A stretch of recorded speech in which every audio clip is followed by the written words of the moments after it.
Mas paiigtingin pa ng Bureau of Customs ang pagbabantay sa pagpasok ng iligal na droga sa bansa. May na-monitor daw ang BOC na nagpupuslit ng droga gamit ang balikbayan boxes. Ang sentro ng balita mula kay Luisa Erispe, live. Naomi, mula pa raw sa United States o US ang mga ipinuslit na droga dito sa Pilipinas. Kaya naman hihingi na ng tulong ang BOC sa US kung paano ginagawa ang smuggling. Ayon kay BOC Commissioner Ariel Nepomuceno, humiling na siya na makipag-usap sa US Homeland Security hinggil dito. Aniya, kung siya ang tatanungin, nakakaalarma ito dahil hindi naman karaniwang nagmumula sa US ang mga nagpupuslit ng iligal na droga sa Pilipinas. Unfortunately, ang ginagamit, balikbayan boxes. Ngayon, nauunawaan naman natin na kami ay napakaingat. Utos ko yan dahil yan ay para sa ating mga kababayang OFWs at kanilang mga kamag-anak. Kaya lang may nananamantala, sumusubok kung natutulog ang BOC. Dahil naman balikbayan boxes ang sinubukang gamitin upang makapagpuslit ng droga ngayong holiday season, babantayan nila na walang makakalusot na droga o kahit smuggled items gamit ito. Bagamat hindi lubos nahihigpitan ang pagpasok ng mga balikbayan boxes gamit ang X-ray machines at iba pang teknolohiya, ay sisiguraduhin ng BOC na malinis ang mga pumapasok na padala ng ating mga kababayan mula sa iba't ibang bansa. Pag hinigpitan natin ng todo-todo yan, yung mga OFWs naman natin, magagalit na naman sa Bureau of Customs. May solusyon naman doon. Actually, yung mga X-ray machines natin, yung mga scanning machines, kaya niya makita yung drugs. Kaya napansin nyo, sunod-sunod yung huli natin.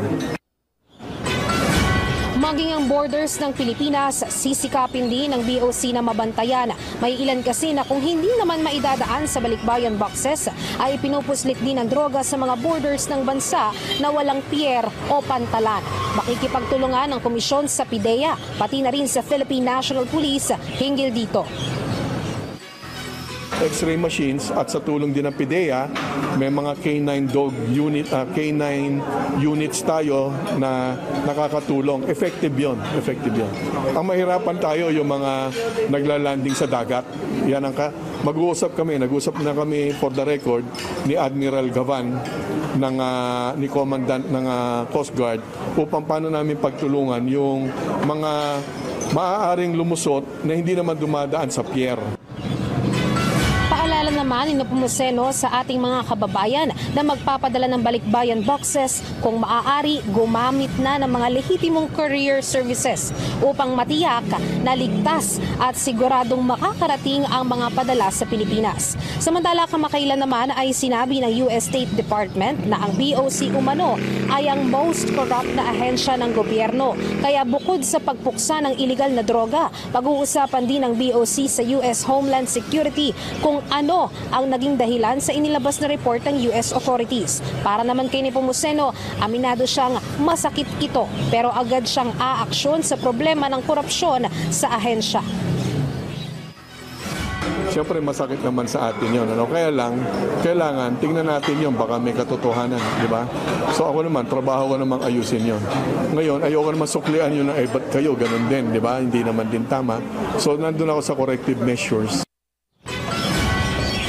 Naomi, ayon naman kay Commissioner Nepomuceno, ilan sa mga hakbang na gagawin niya para nga puksain ang korupsyon sa BOC ay ang digitalization, ang buong pag-digitalize ng mga proseso na ginagawa sa BOC. At gayon din, syempre, ang accountability o pagpapanagod sa mga posibleng sangkot sa korupsyon sa loob ng bureau o ahensya. At yan muna ang latest. Balik muna sa iyo, Naomi. Maraming salamat, Luisa Erispe.